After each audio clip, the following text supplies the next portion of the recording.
বিসমিল্লাহির রহমানির রহিম। আসসালামু আলাইকুম।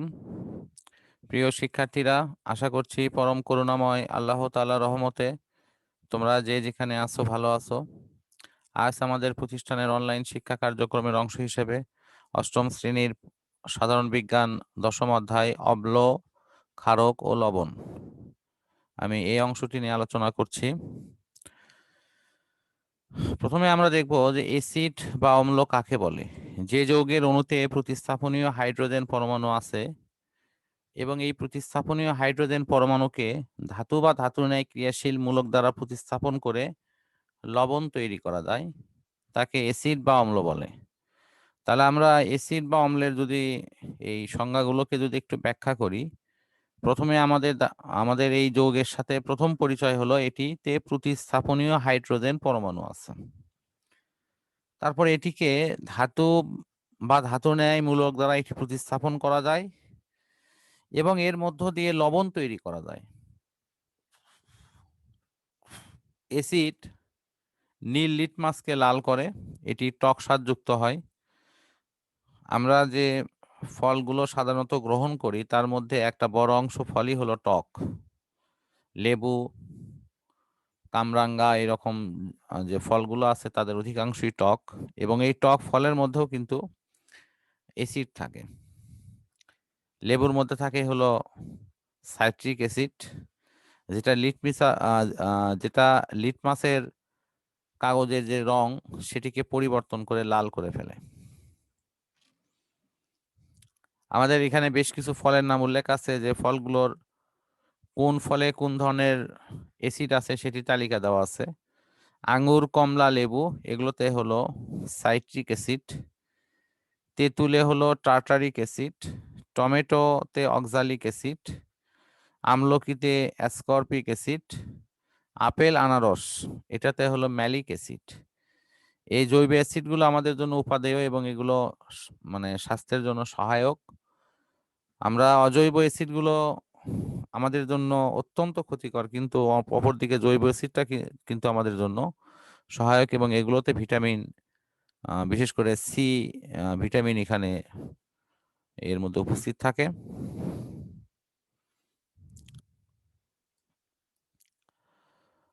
আমরা এরপরে দেখব নির্দেশক।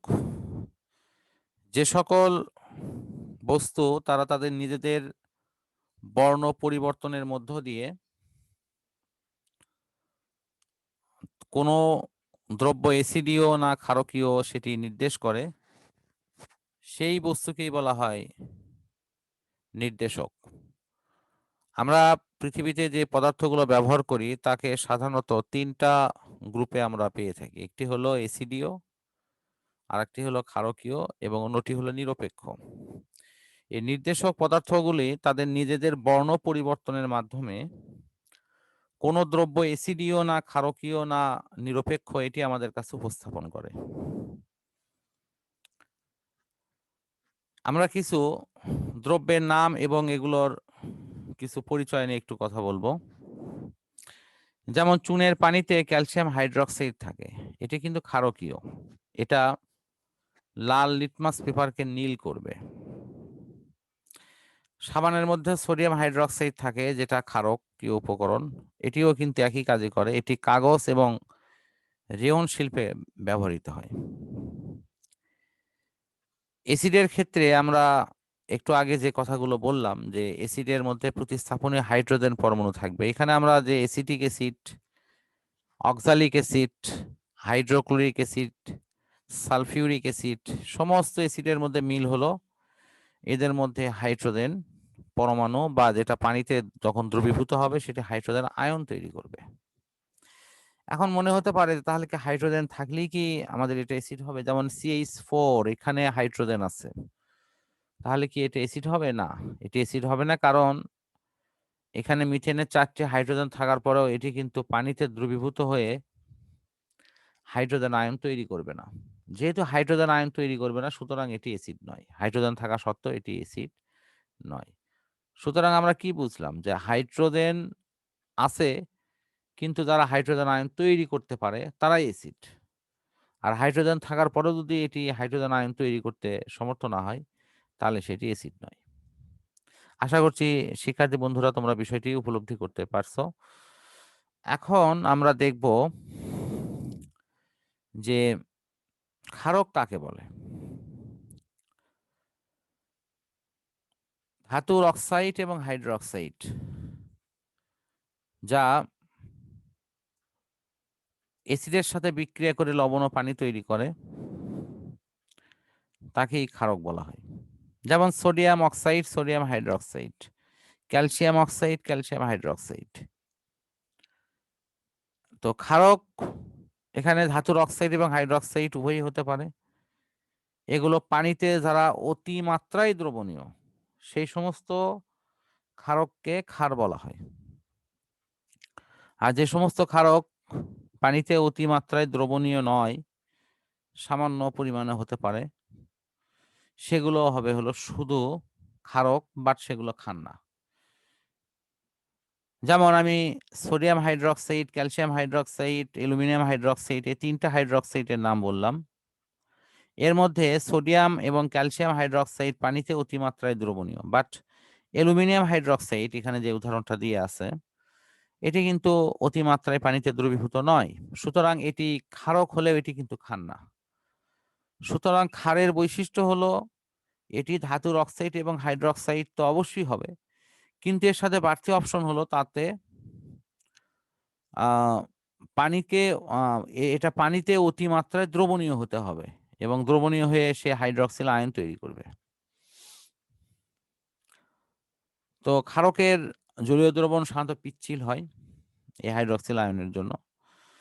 এখন আমরা দেখব এসিড এবং ক্ষারকের কিছু ব্যবহার। কি, কি কাজে এটি ব্যবহার করা হয়? আমরা যে বহুল ব্যবহৃত যে বিভিন্ন পরিষ্কার সামগ্রীর জীবাণু নাশ করার কাজে ব্লিচিং পাউডার ব্যবহার করি, সেটির ক্ষেত্রেও কিন্তু আমরা দেখব যে ক্যালসিয়াম হাইড্রক্সাইড এবং ক্লোরিন বিক্রিয়া ঘটিয়ে ক্যালসিয়াম হাইড্রক্সাইডের পাতলা দ্রবণ তৈরি করে, যেটা চুনের পানির সাথে বিক্রিয়া করে সেই আমাদের ঘরবাড়ি হোয়াইট ওয়াশ করার সময় কিন্তু আমরা এটা ব্যবহার করি।